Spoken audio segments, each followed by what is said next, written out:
and also New Darwinism. अब science and racism पे आते हैं कि क्रेनियोमेट्री एंड पोलिजिनिज्म का क्या आइडिया था.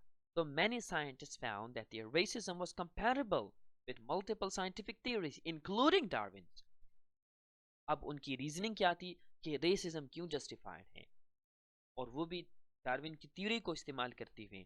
उन्होंने कहा कि if we all evolved from a common ancestor then some of us are more evolved than others. उन्होंने कहा कि हम अगर जानवरों से हमारी एवोल्यूशन हुई है तो ये जाहिर बात है कि हम में से कुछ लोग ज़्यादा इवॉल्व्ड हैं और कुछ कम इवॉल्व्ड हैं, यानी कुछ लोग ज़्यादा एडवांस हैं, कुछ लोग कम एडवांस हैं.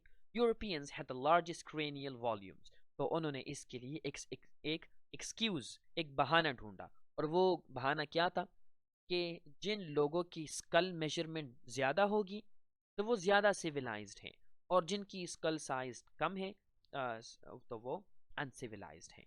तो उन्होंने कहा कि Europeans have the largest cranial volumes. ये उन्होंने इस तरह लोगों के जो स्कल्स हैं उन्हें मेजर करना शुरू किया, और अजीब बात है उन्होंने ये फाइंड किया कि भाई यूरोपियंस के जो स्कल्स हैं वो सबसे बड़े हैं साइज में. Such studies were later discovered to be badly compromised by selection bias, but not before they had a significant impact on social policies that disenfranchised non-Europeans. One of the influential American biologists used those studies to argue for polygenism. अब polygenism idea क्या है?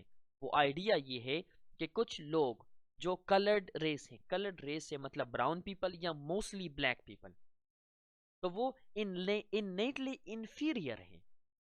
ठीक है, the innate inferiority of colored races, ये brown skin वाले और black skin वाले naturally पैदाइशी तौर पर वो inferior हैं, and by extension for separate educational regimes for different ethnicities.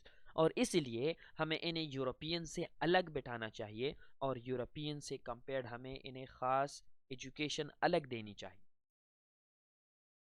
एक पिक्चर बड़ी फेमस है अमेरिका में कि एक नीग्रो, एक ब्लैक अमेरिकन बच्चा होता है, वो क्लास में बिल्कुल अकेले एक साइड पर बैठा होता है, और जो वाइट स्किन्ड अमेरिकन हैं वो एक साइड पे होते हैं.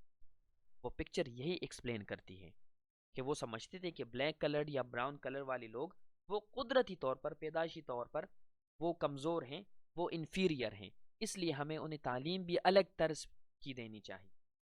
ये उसी बात को सिग्निफाई करता है कि किस तरह ब्राउन और ब्लैक लोगों को सिग्रीगेट किया गया, उन्हें अलग किया गया, उन्हें रेसिज्म, उन्हें पोलिजिनिज्म और उन्हें मुख्तलिफ टेक्निक्स का शिकार बनाया गया. इनफैक्ट उन्हें एक्सपेरिमेंट्स के लिए, यानी एक्सपेरिमेंट्स के तौर पर इस्तेमाल किया गया.